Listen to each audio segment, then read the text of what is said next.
Alright, welcome. This is Atlantic City by Bruce Springsteen. Listening to his original recording, I couldn't tell if it was capo first or capo second. I think when they did it back in the old days, it was a 2-inch tape, I believe, and they would move the tape around and to get it the speed they wanted, and sometimes it would be what is considered a quarter step, and it would be in between those two frets. Sorry about that. If it's at the second and you think it's a second, we'll just put it up. It's not that hard, or if you want to play it open if you can't sing that high. E minor is your first shape. The software generates the chords with a 1 and a 2 like this, and then it goes to a G.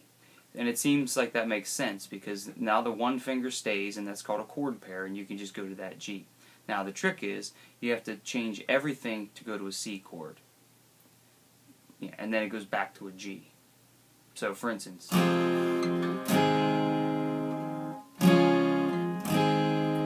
that's option 1. Option 2 is to play the E minor chord with a 2 and a 3, leave the 2 there, go to this G, which everybody cries about what I haven't played because the little finger doesn't want to cooperate up here. If you can get that little finger to cooperate up there and play this G, now the 2 finger stays, and then you go down to the C chord, which ultimately I think once you get it, it is easier, but it really doesn't matter to me, whichever one that you want to play. Now, the strum pattern is down, and then a percussive smack, and we've talked about this before where you put the palm of your hand against the strings. You can either do this and make a smack with your fingers against the guitar, or simultaneously go like that with the pick. That's what I do. So it's kind of a double sound there. It doesn't have to be a big deal. You don't have to, make a big, sound out of it. Just enough to get that little percussive smack in there. Now, on the upbeat of beat 2, it's G. And then you skip because there's a tie, and then up, down, up. So I'll do it together. Again. So you'll notice I have 1 percussive smack on 2. Up, skip, up, down, up. So if I put it together, down, down, up, down, up. The only thing is the second down, which is beat 2, is a percussive smack. That's pretty much the groove, except for the break part. So now, you'll do that 7 times. The 8th time is the same, but at the very end, he changes one of the chords to a D chord to lead you into the chorus. So, for instance, see,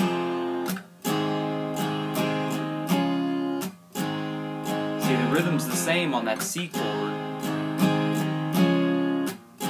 I just go to a C instead of an E minor. So G is in the middle there every time, and that would have been 4 times. And then he does that another pass for 4 times.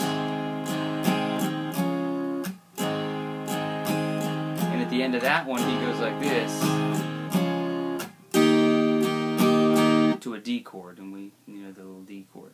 Now, that leads you to the chorus, which is exactly, well, I'm not going to say exactly the same, but it's very similar. So let's do the chorus.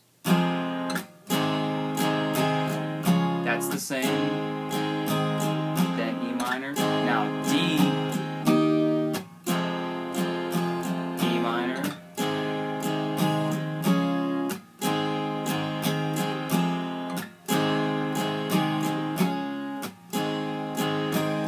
Okay, so I would say the 1, 2, 3, the 4th measure of the chorus, 13, 14, measure 16, it goes D, E minor. But pretty much it's that same E minor, G, C, G, E minor, G.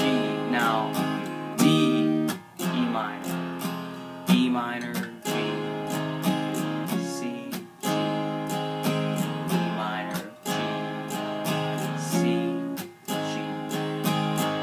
Okay, so you can see that it's the same type of rhythmic pattern. Now, just incidentally, you'll notice that he does some little fancies like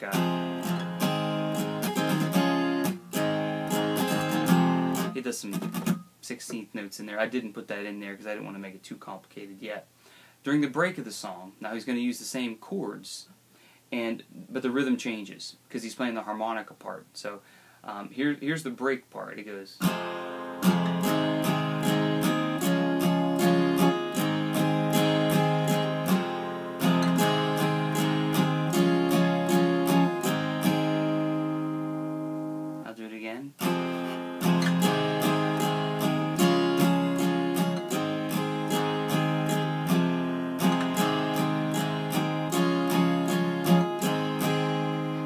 notice on this, you're going to have to switch to a chord on an upstroke.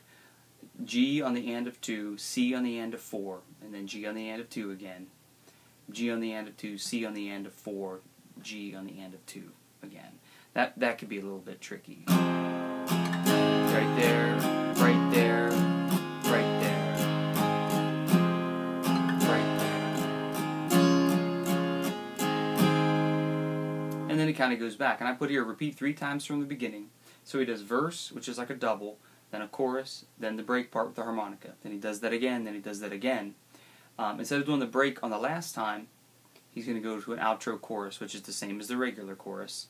And I think he does that one twice on the real recording. But this will get you through the night. Now what I'm going to do is put the metronome on 80, and I'm going to play through the song, and I'd like to see if you could play along with me. So from the beginning, 1, 2, 3, 4.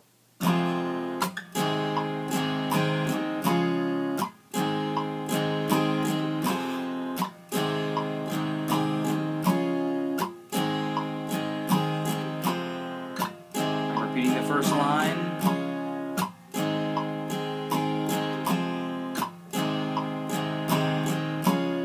Now, second part of the first verse.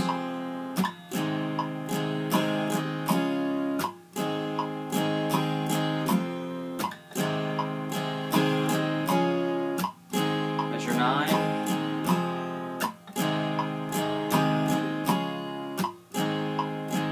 Now here's where it's going to change. C to D, chorus.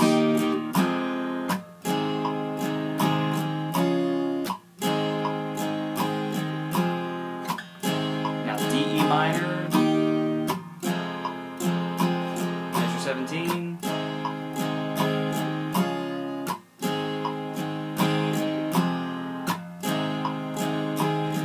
Now the break.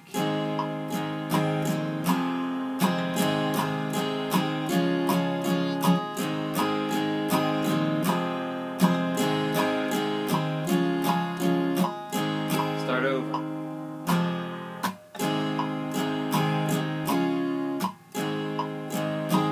Okay, so you kind of see how it goes there. I would put your metronome on a tempo that you can manage. If 80's too tough, put it down to, here's 68. And just take it real nice and easy. 68, 2, 3, 4.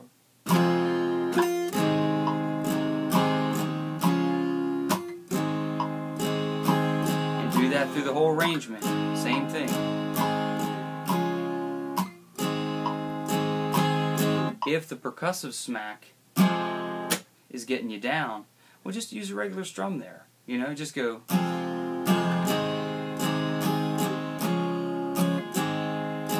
Nobody's going to know.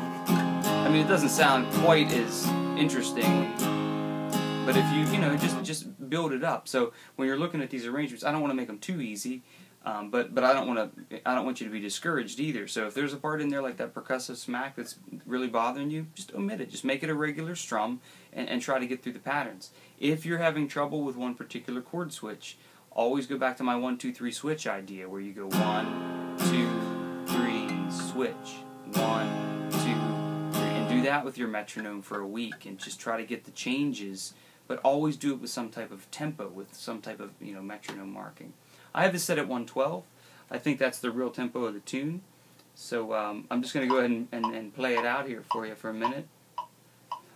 Thanks for watching. 1, 2, 1, 2, 3, 4.